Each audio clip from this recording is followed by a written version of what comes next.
como uma aeronave de ataque subsônica projetada nos anos 70, ainda consegue ser a espinha dorsal do bombardeio tático de precisão em uma das maiores forças aéreas do mundo em pleno ano de 2020 UAS e ITA-6.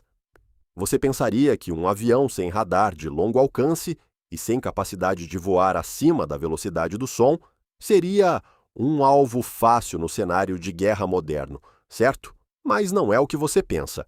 Operando no limite absoluto de sua fadiga estrutural, esse jato conseguiu completar missões complexas na Amazônia com uma taxa de disponibilidade de 85%, superando caças muito mais caros e velozes em um prazo de desdobramento de apenas 48 horas. Mas, como um projeto binacional desacreditado sobreviveu a 3 crises econômicas globais, porque 2 países com necessidades estratégicas completamente opostas decidiram dividir a mesma cabine, onde essa máquina consegue se esconder quando os sistemas de defesa antiaérea atuais cobrem todo o espaço aéreo moderno, quando a sua modernização tardia deixou de ser uma salvação para se tornar uma armadilha orçamentária.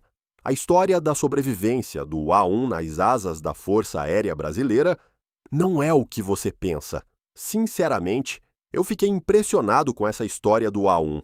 É difícil acreditar que uma aeronave de ataque que foi projetada nos anos 70 ainda esteja em operação e, melhor ainda, cumprindo um papel tão crucial dentro de uma das maiores forças aéreas do mundo. Me pegou quando você começou a falar sobre a resistência estrutural do avião operando na beira do seu limite. Isso tem um quê de heroísmo mesmo, não? É como se o avião tivesse uma missão de vida, enfrentando dificuldades que muitos provavelmente achariam impossíveis. E a taxa de 85% de disponibilidade é realmente surpreendente. Imaginar que ele consegue atender demandas em missões complexas na Amazônia com essa taxa e tudo isso em 48 horas de desdobramento é uma verdadeira façanha. A complexidade da engenharia envolvida e o fato desse projeto ter superado crises econômicas enquanto ainda atende necessidades estratégicas é, sem dúvida, um testemunho do potencial humano e tecnológico. Eu fico pensando na inovação e nas parcerias que um projeto desses exigiu, e no quanto isso mostra a capacidade de adaptação em tempos difíceis. O que será que essa máquina ainda é capaz de fazer nos dias de hoje? Para entender o nascimento do caça ítalo-brasileiro, precisamos voltar para o final dos anos 70, quando a geopolítica da América do Sul exigia uma capacidade de dissuasão que a indústria nacional ainda não conseguia entregar sozinha. O Brasil enfrentava o desafio de patrulhar mais de 16 mil quilômetros de fronteiras terrestres, enquanto a Itália lidava com a pressão constante do Pacto de Varsóvia no flanco sul da Europa. As tentativas anteriores da Força Aérea Brasileira de operar bombardeiros puros falharam miseravelmente por causa dos custos proibitivos de manutenção do Mirage 3 e da incapacidade técnica do Embraer Chavante em carregar armamento pesado a longas distâncias. Mas antes de continuar, me conta nos comentários, você acha que o Brasil deveria ter aposentado o A-1 antes ou a modernização dele ainda faz sentido para a nossa realidade? Deixa aí embaixo. Os requisitos impostos para o novo avião pareciam piada de mau gosto para os engenheiros da empresa brasileira de aeronáutica. A máquina precisava decolar de pistas de terra curtas com menos de 1.200 metros, carregar quase 4 toneladas de bombas, voar rente copas das árvores a mais de 900 km por hora e ter um custo por hora de voo inferior a $3.000. Sem pressão, né? No centro do A-1 estava o motor Rolls-Royce Spey, marca 871.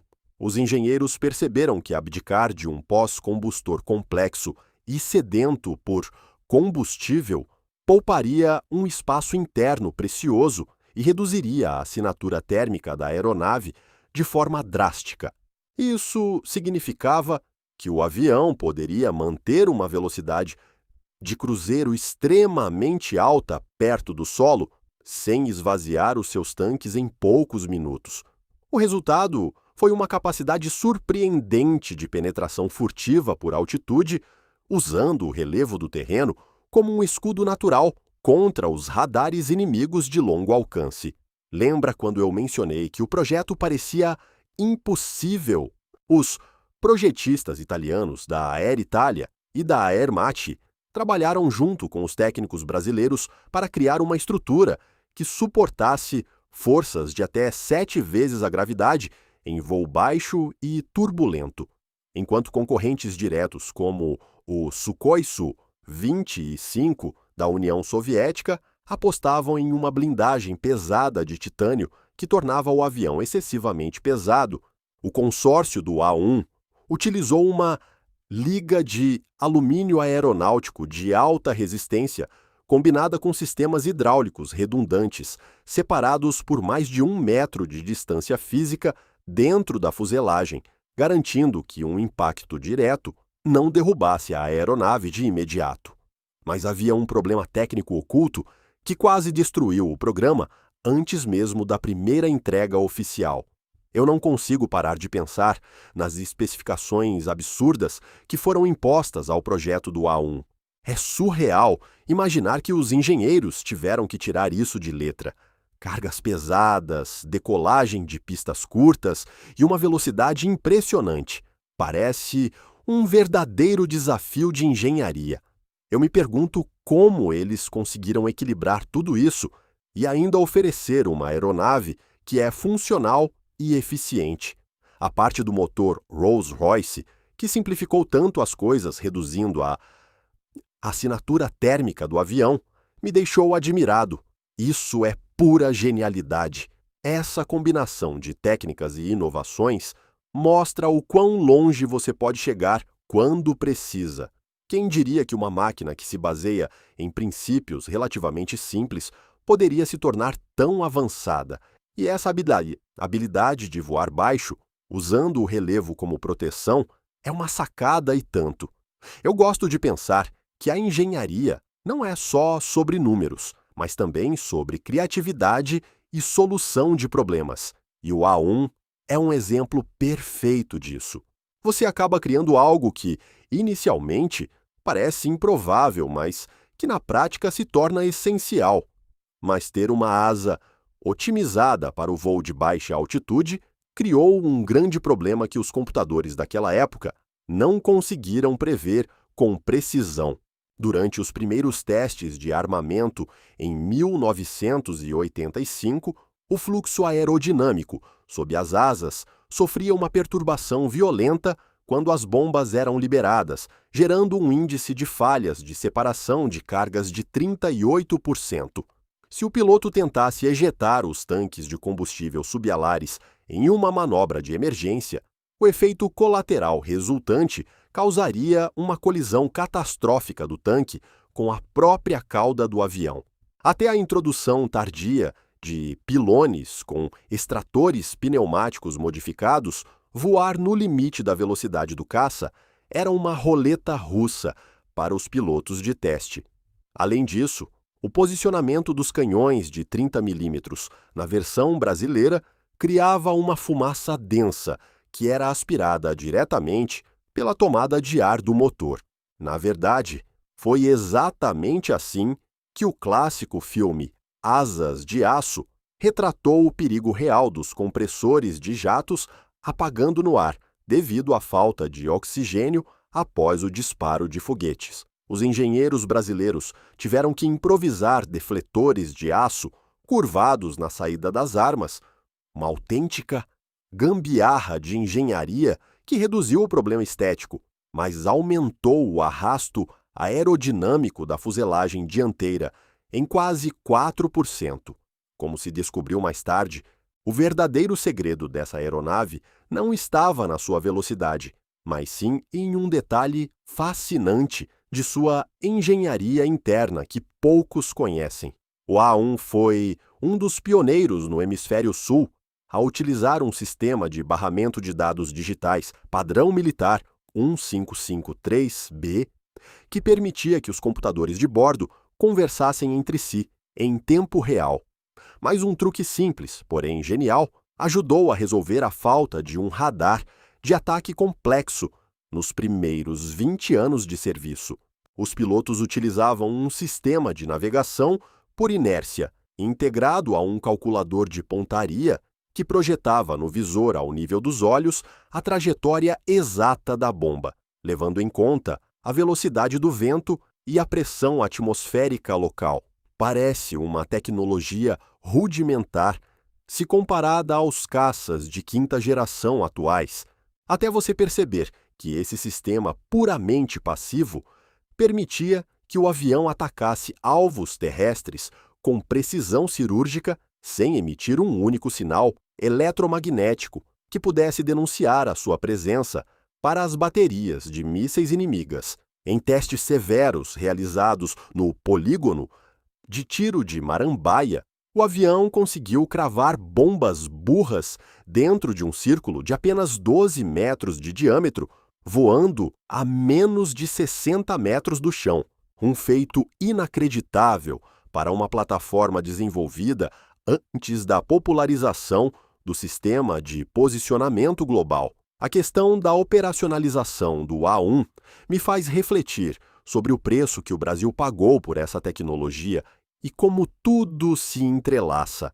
É lamentável pensar que um projeto tão promissor não conseguiu se destacar no mercado internacional devido a fatores que escaparam ao controle. A Guerra Fria trouxe uma enxurrada de jatos de combate usados a preços acessíveis, e isso realmente deve ter sido um golpe para a indústria de defesa brasileira. A falta de vendas foi um duro golpe, especialmente considerando o quanto o Brasil investiu para desenvolver essa máquina. Mas é inegável que a história do A1 não é apenas sobre fracassos financeiros, mas também sobre sucessos operacionais. Ele se tornou um verdadeiro guardião da Amazônia, cumprindo missões importantes, desafiadoras ao longo dos anos. É uma prova de que a eficiência em campo pode ser mais valiosa do que qualquer venda internacional. Fico pensando como a história muitas vezes é escrita não apenas por vitórias comerciais, mas também por legados operacionais que realmente fazem a diferença na vida das pessoas e na segurança nacional. Ironicamente, sua capacidade central de travar combates de alta intensidade na Europa Central contra divisões de tanques nunca foi usada como planejado pelos seus criadores originais. Voltando para a história do seu desenvolvimento econômico, o Brasil investiu centenas de milhões de dólares para construir uma linha de montagem local, na expectativa de exportar o caça para outros países em desenvolvimento, enfrentando concorrentes como o CPCat Jaguar. É exatamente por isso que a falta de vendas internacionais se tornou uma das maiores decepções comerciais da indústria de defesa nacional, já que o preço final da aeronave disparou devido à inflação galopante do final dos anos 80. Parece um contrassenso absoluto que uma máquina tão capaz tenha sido ignorada pelo mercado internacional, até você perceber que o fim da Guerra Fria inundou o mundo com jatos de combate usados a preço de banana, selando o destino do bombardeiro como um guerreiro solitário operado apenas por seus 2 países de origem. O legado operacional do caça, no entanto, provou o valor real de cada centavo gasto. Enquanto a Itália empregou seus jatos com extremo sucesso real na Guerra de Kosovo durante os anos 90, voando mais de 200 missões de combate sem perder nenhuma célula para a artilharia antiaérea sérvia, a Força Aérea Brasileira transformou o A1 no verdadeiro guardião da Amazônia.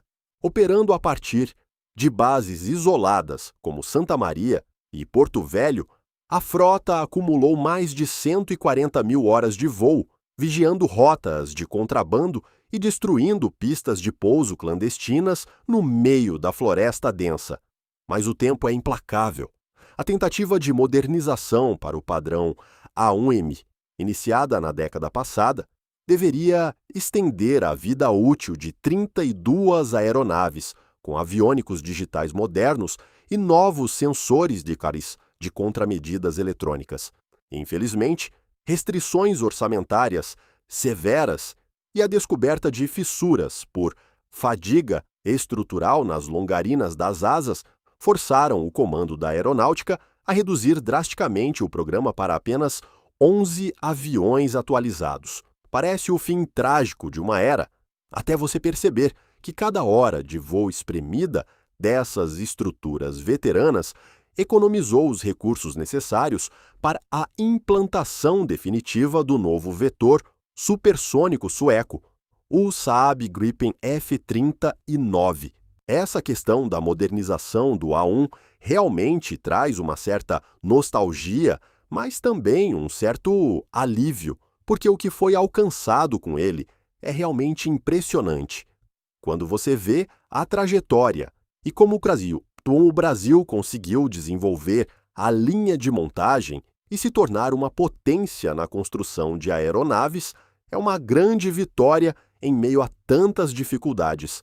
O fato de que o caça foi um passo vital para o Brasil se tornar a terceira maior construtora de aviões do mundo é de se admirar. Ao mesmo tempo, é triste ver que a vida útil está se esgotando e que restrições orçamentárias limitaram a modernização.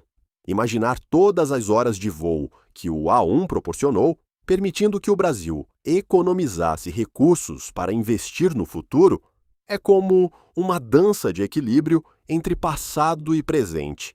O que realmente me fascina é como uma máquina aparentemente ultrapassada pode ter um impacto tão duradouro, desafiando as convenções de que só o que é mais rápido e mais caro é que vale a pena. Isso nos mostra que, em tempos de instabilidade, a sabedoria e o pragmatismo podem ser mais valiosos que a velocidade pura.